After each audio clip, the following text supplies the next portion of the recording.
बिस्मिल्लाहिर्रहमानिर्रहीम। अस्सलाम वालेकुम स्टूडेंट्स, आज हमने पढ़ना है इंटरफेरेंस इन thin film, first year physics chapter number 9। बेटा सबसे पहले इंटरफेरेंस क्या होता है? जब दो वेव्स एक दूसरे के ऊपर सुपरपोज हो जाती हैं तो उनसे जो रिजल्ट प्रोड्यूस होता है उसे हम इंटरफेरेंस कहते हैं। वो कंस्ट्रक्टिव भी हो सकता है, डिस्ट्रक्टिव भी हो सकता है। इससे पहले वाले वीडियोस में चैप्टर नंबर 6 में बेटा हमने इंटरफेरेंस पे बात की हुई है। दूसरा बेटा वर्ड है thin film. What is thin film? बेटा थिन फिल्म कोई भी ट्रांसपेरेंट मीडियम होगा। इसके लिए बेटा दो शर्तें होने जरूरी है। नंबर 1, मीडियम एक ट्रांसपेरेंट होना चाहिए। ट्रांसपेरेंट जैसे बेटा हमारे पास ग्लास होता है, शीशा आप जिसे कहते हैं, या फिर बेटा हमारे पास वाटर जो होता है ट्रांसपेरेंट है, जिसकी दूसरी तरफ देखा जा सकता है, ऐसी चीज को हम ट्रांसपेरेंट कहते हैं। बेटा पहली कंडीशन ये है कि ट्रांसपेरेंट होना चाहिए। दूसरी कंडीशन ये है कि उस मीडियम की मोटाई, उसका साइज, उसकी थिकनेस जो है वो लाइट की वेवलेंथ की इक्वल होनी चाहिए। मतलब बहुत ही इंतहाई कम होनी चाहिए, कंपेरेबल विद लाइट वेवलेंथ, उससे कंपेयर किया जा सके। इक्वल नहीं मतलब आप कंपेयर उसको कर सकते हैं, उसी रेंज में आनी चाहिए, आप इस तरह से कह सकते हैं। तो बेटा सबसे पहले हमने डेफिनेशन लिखी है, एनी ट्रांसपेरेंट मीडियम, कोई भी transparent medium whose thickness is comparable with wavelength of light, जिसकी थिकनेस जो है वेवलेंथ से कंपेयर की जा सकती है, इस कार्ड थिन फिल्म। बेटा उसे क्या कहते हैं? थिन फिल्म कहते हैं। बेटा थिन फिल्म की एग्जांपल्स बहुत सी हैं। जैसे बेटा बच्चे अक्सर बबल्स से खेल रहे होते हैं, मतलब जो बुलबुले बनते हैं, बबल्स बनते हैं, उनसे खेल रहे होते हैं, वो उसकी थिन फिल्म की एग्जांपल है।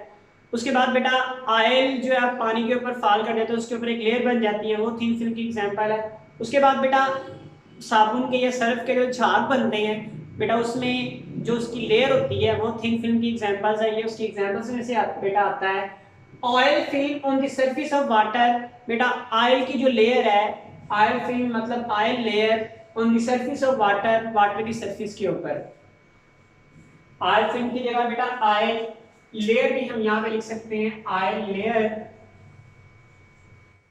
Oil layer on the surface of water, surface of soap bubble, surface of Surf bubble. आप किसी भी चीज के बेटा बबल्स जो हैं जो बहुत इंतहाई बारीक होते हैं उनकी बात बेटा करते हैं। तो बेटा हमने यहाँ पर इस तरह से पानी के ऊपर ऑयल ड्रॉप कर दिया। बेटा सपोज करें ये सारा वाटर है, यहाँ पर ये सारा बेटा क्या है? वाटर। ये सारा हमारे पास यहाँ पर वाटर है। ये बेटा हमने ऑयल ड्रॉप किया तो ऑयल की बेटा एक लेयर बन गई। वो लेयर इस तरह से बनी कि ये उसकी अपर सरफेस है और ये उसकी लोअर सरफेस है। बेटा ध्यान से देखें, ये अपर सरफेस है और ये क्या है बेटा? लोअर सरफेस है। अब यहां पर बेटा हमारे पास, यहां पर बेटा हमने क्या किया, एक लाइट रे को इस थिन फिल्म पे फॉल करवाया। तो बेटा क्या हुआ, वो लाइट रे का कुछ हिस्सा, उस लाइट रे का कुछ हिस्सा ऊपर वाली सरफेस से रिफ्लेक्ट हो गया और रिमेनिंग जो हिस्सा था वो नीचे वाली सरफेस से रिफ्लेक्ट हो गया, रिमेनिंग पार्ट। बेटा याद रखिए, इंपॉर्टेंट पॉइंट है बेटा ये कि एक ही लाइट रे थी, उसी के दो हिस्से सेपरेट हुए, अलग अलग दो लाइट रे नहीं थी। तो हमने सबसे पहले बेटा ये लिखा है, कंसीडर एन ऑयल फिल्म या ऑयल लेयर, बेटा इसको लिख सकते हैं, is on the surface of water, surface of water के ऊपर, एज शोन इन फिगर, जैसे कि फिगर में दिखाया गया है। Now a light ray is fall, अब एक लाइट रे उस पर फॉल करें on the surface of oil, surface oil पर फिल्म, इट रिफ्लेक्टेड पार्शियली। बेटा वो क्या होगी? उसका पार्शियली रिफ्लेक्ट होगी, मतलब उसका कुछ हिस्सा बेटा क्या होगा? रिफ्लेक्ट होगा, पार्शियली रिफ्लेक्ट होगी at point B, point B पर, and remaining part of light ray is reflected at point D. और इसका जो बाकी वाला हिस्सा है बेटा वो कहां से रिफ्लेक्ट होगा? पॉइंट डी से रिफ्लेक्ट होगा, वो भी चला जाएगा। अब बेटा देखिए ना, इसकी जो मोटाई है, ये तो मैंने डिस्टेंस लिया हुआ है, ये दो लेयर्स ली हुई है, अपर लेयर लोअर लेयर, इनकी मोटाई इंतहाई कम है। कितनी कम है? अब ये कह सकते हैं जैसे बेटा उस बबल के लेयर जो होती है उतनी मोटाई है, तो यहाँ पर डिस्टेंस भी उतना ही है और ये डिस्टेंस इंतहाई कम है। अब ये डिस्टेंस इंतहाई कम है तो हम ये कह सकते हैं कि दो लेयर्स एक्चुअल में एक दूसरे के ऊपर सुपरपोज हो चुकी हैं। दो लेयर्स एक दूसरे के ऊपर क्या हो चुकी हैं? सुपरपोज हो चुकी हैं, क्योंकि उनके दरमियान डिस्टेंस बहुत कम है। तो यहाँ पे इंटरफेरेंस पैटर्न होगा। अब इन दोनों में बेटा क्या होगा? इंटरफेरेंस पैटर्न होगा। बेटा रिमेंबर, याद रखिए, एक ही लेयर थी, उसने अपने पार्ट स्प्लिट कर लिए, एक अपर पार्ट से रिफ्लेक्ट हुई, एक लोअर पार्ट से रिफ्लेक्ट हुई। और उन दोनों के दरमियान डिस्टेंस बहुत कम था, लिहाजा दोनों एक दूसरे के ऊपर इंटरफेयर होंगी और इंटरफेरेंस पैटर्न सुपरपोज होंगी और इंटरफेरेंस पैटर्न बनेगा।